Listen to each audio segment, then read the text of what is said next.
నమస్తే దోస్తులు, ఎట్లున్నారు? ఈ రోజు తెలంగాణలో ఉన్న ముఖ్యమైన ముచ్చట్లేందో చూద్దాం.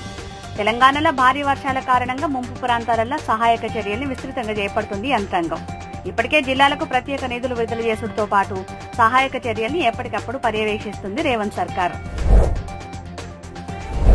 భారీ వర్షాలు, వరదల పరిస్థితి, సహాయక చర్యల మీద సీఎం రేవంత్ రెడ్డి సమీక్ష నిర్వహించారు. డిప్యూటీ సీఎం బట్టి విక్రమార్క, మంత్రులు శ్రీధర్ బాబు, సీతక్కతోటి తన నివాసంలో సమావేశం అయినరు.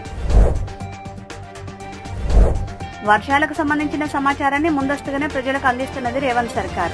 ప్రజలను అప్రమత్తం చేసుడుతో పాటు అత్యవసర టీంలను సిద్ధం చేయడంతో చాలా చోట్ల ప్రాణ నష్టం జరగకుండా కాపాడింది. హైదరాబాద్ లో జాతీయ, అంతర్జాతీయ కంపెనీలు తమ డేటా సెంటర్లు ఏర్పాటు చేస్తున్న నేపథ్యంలో మౌలిక సదుపాయాల మీద రేవంత్ సర్కార్ నజరు పెట్టింది. 4,000 కోట్లతో విద్యుత్ పంపిణీ వ్యవస్థను ఆధునీకరించనుంది. తెలంగాణలో ఆగస్టు 30 నుంచి అసెంబ్లీ సమావేశాలు జరగనున్నాయి. ఈ సమావేశాలకు మాజీ సీఎం కేసీఆర్ హాజరు కాకుంటే పార్టీని బీజేపీలో కలుపుడు ఖాయమని పార్టీలో చర్చ నడుస్తున్నది. తెలంగాణలో సాదా బైనామా భూముల క్రమబద్దీకరణకు హైకోర్టు క్లియరెన్స్ ఇచ్చుతోటి రైతులలో ఆనందం వ్యక్తమవుతుంది. రేవంత్ సర్కార్ ఇప్పటికే భూభారతి చట్టం తెచ్చిన నేపథ్యంలో సాదా బైనామా రిజిస్ట్రేషన్లపై ఉన్న స్టేను ఎత్తేసింది హైకోర్టు. తెలంగాణలో ఉన్న ముఖ్యమైన ముచ్చట్లు. రేపు మంచి ముచ్చట్లతోటి మళ్ళీ కలుద్దాం.